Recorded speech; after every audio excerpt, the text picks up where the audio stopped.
touch.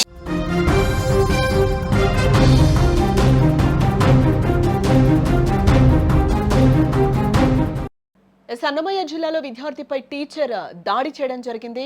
School fee కట్టలేదని ఈ దారుణానికి ఒడిగట్టాడు. విద్యార్థిపై రాయితో దాడి చేశాడు ఉపాధ్యాయుడు. దాడిలో కంటి చూపు కోల్పోయాడు ఆ 12 ఏళ్ల బాలుడు.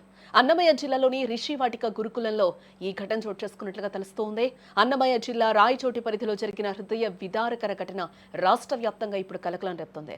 లక్కిరెడ్డిపల్లి మండలం కలాడివాండ్లపల్లికి చెందిన అమర్నాథ్ రెడ్డి తన కుమారుడు శేషాద్రి రెడ్డిని ఉన్నతంగా చదివించారని, భవిష్యత్ గొప్పగా తీర్చిదిద్దాలని ఉద్దేశంతో 3 సంవత్సరాల క్రితం బి కొత్తకోట సమీపంలోని రిషివాటిక గురుకులంలో చేర్పించాడు. అయితే గత నెలలో స్కూల్ ఫీజు చెల్లించలేదని ఆక్షేపించిన గురుకులంలోని బోధనేతర సిబ్బంది వెంకటేష్ అనే వ్యక్తి బాలుడిపై దారుణంగా దాడి చేశాడు. శేషాద్రి రెడ్డి స్నేహితులతో కలిసి ఆటలాడుతున్న సమయంలో రాయితో కొట్టడంతో అతని కంటికి తీవ్రమైన గాయం కూడా తగిలినట్లుగా చెప్తూ ఉన్నారు. రక్తస్రావం జరుగుతున్నప్పటికీ గురుకుల యాజమాన్యం నిర్లక్ష్యంగా వ్యవహరించినట్టు కుటుంబ సభ్యులు ఆవేదన వ్యక్తం చేస్తున్నారు. ఇక కంటి దెబ్బ తీవ్రత పెరగడంతో తండ్రి అమర్నాథ్ రెడ్డి తన కుమారుడిని తిరుపతిలోని అరవింద కంటి ఆసుపత్రికి అయితే తరలించడం జరిగింది. వైద్యులు శేషాద్రి రెడ్డి ఒక కంటికి చూపు శాశ్వతంగా కోల్పోయాడని కూడా నిర్ధారించారు. బాధిత కుటుంబం వెంటనే కొత్తకోట పోలీస్ స్టేషన్లో ఫిర్యాదు చేసినప్పటికీ ఇప్పటి వరకు ఎటువంటి చర్యలు తీసుకోలేదని కూడా ఆవేదన వ్యక్తం చేస్తున్నారు. ఇక్కడ మనం చూడొచ్చు, అంటే ఫీజు కట్టకపోతే ఉపాధ్యాయుడికి ఇక్కడ సంబంధం లేదు. ఉపాధ్యాయుడు విద్యాబుద్ధులు నేర్పించాలి, కానీ ఫీజు కట్టలేదని కొట్టే రైట్ కానీ అర్హత కానీ ఆయనకి ఎటువంటివి లేవు. ఈ నేపథ్యంలోనే ఆయన కొట్టడం పెద్ద తప్పు. బట్ ఇక్కడ ఇంతవరకు కూడా చర్యలు తీసుకోలేదని కూడా ఆ పేరెంట్స్ ఆవేదన వ్యక్తం చేస్తున్నారు. 12 ఏళ్ల బాలుడికి చూపు పోయిందంటే ఎవరి రెస్పాన్సిబిలిటీ? ఇక్కడ చదువుకునే పిల్లగాడికి స్కూల్ ఫీజు కట్టకపోతే ఉపాధ్యాయుడికి ఏమైనా సంబంధం ఉందా? దాన్ని చూసుకోవడానికి యాజమాన్యం ఉంది, లేకపోతే ఒకసారి చెప్పాలి, 2 సార్లు చెప్పాలి, లేకపోతే పేరెంట్స్ కి చెప్పాల్సిన సిచ్యువేషన్. అంటే బాలుని కొట్టే రైట్ ఎక్కడుంది ఇక్కడ? అసలు దీనికి సంబంధించి ఆ పిల్లగాడు ఏమంటున్నాడు, ఆ విద్యార్థి ఏమంటున్నాడు, ఒకసారి వినే ప్రయత్నం చేద్దాం. సెప్టెంబర్ 7వ తారీఖు ఆదివారం వెంకటేష్ అనే అతడు 10 గంటలప్పుడు నా మీద నన్ను రాయితో కొట్టాడు.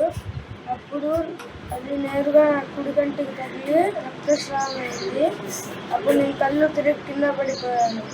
తర్వాత నేను స్పృహలోకి వచ్చేసరికి నా కంటిని వెంకటేష్ నొక్కుతూ ఉన్నాడు. అప్పుడు ఏదో కారడం వల్ల వాళ్ళు చూసి భయపడి నన్ను భయపెట్టించి మా నాన్నకు ఫోన్ చేశారు. తర్వాత గురుకులంలో పనిచేసే కొంతమంది స్టాఫ్ మా నాన్న దగ్గర నన్ను వదిలారు. మా నాన్నకు కానీ నేను వెంకటేష్ కొట్టాడని చెప్తే నన్ను చంపేస్తామని బెదిరించి మా నాన్న చంపేస్తామని బెదిరించారు. ఆ అబ్బాయి, ఆ విద్యార్థి ఏం చెప్తున్నాడు కూడా మనం విన్నాము. బెదిరించారు, నన్ను భయపెట్టారు, మీ నాన్నని నిన్ను కూడా చంపేస్తామని కూడా ఆ పిల్లగాడు చెప్తున్న సిచ్యువేషన్ అయితే అక్కడ కనిపిస్తుంది.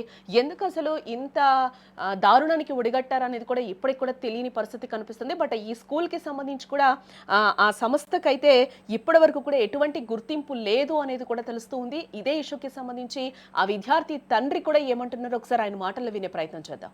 జాయిన్ చేసుకునేటప్పుడు ఇదంతా ట్రస్ట్ నుంచి నడుస్తుంది.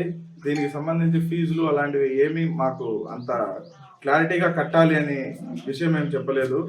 కానీ మేము ఆ ఫీజులు అయితే ఒక సంవత్సరం 70,000, ఒక సంవత్సరం 70,000, ఈ సంవత్సరం వచ్చేసరికి వాళ్ళు కమర్షియల్ అయిపోయారు.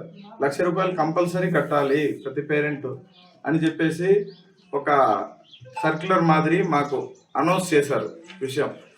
ఓకే, మేము చెల్లిస్తాము అని చెప్పినా కొంచెం లేట్ అయిందనే ఉద్దేశంతో మా పిల్లాడికి సెప్టెంబర్ 7వ తారీఖు ఆదివారం ఉదయం 10 గంటల సమయంలో వెంకటేష్ అనే వ్యక్తి రాయితో దాడి చేయగా నా కుమారుడి కుడికన్ను నుంచి ధారాళంగా రక్తం గారుతూ కొంత భాగం అక్కడ పడిపోయితే అప్పుడు భయపడి నాకు ఫోన్ చేసి ఇన్ఫార్మ్ చేశారు.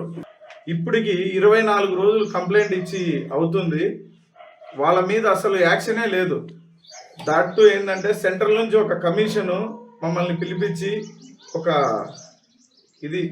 మీటింగ్ ఏర్పాటు చేస్తే అక్కడ అక్యూజ్డ్ని మాతో కూర్చోబెట్టి మాట్లాడిస్తున్నారు మదనపల్లి ఆర్డీఓ సబ్ కలెక్టర్ గారు. ఇంకేం న్యాయం జరుగుతుంది మాకు?